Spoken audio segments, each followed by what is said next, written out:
2 jours après l'incendie de la cathédrale Saint-Pierre et Saint-Paul de Nantes, on évoque déjà sa reconstruction. Sa remise en état prendra, on le sait déjà, plusieurs années. L'orgue de la cathédrale, principale victime des flammes, Florian Chevalet a rencontré pour RMC le directeur artistique et maître de chapelle à la cathédrale de Nantes. Reportage. Assis derrière son clavecin, Étienne Ferchaud est d'humeur morose et ça se ressent dans sa musique.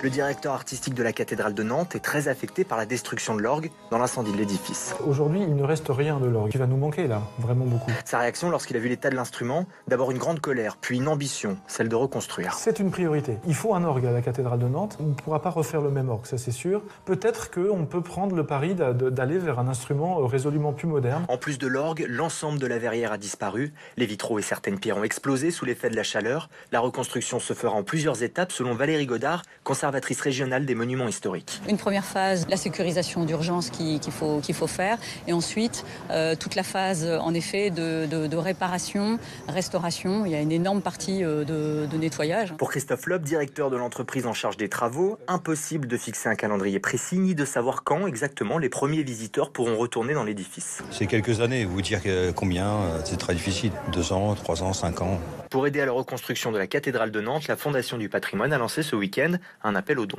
Voilà, puis côté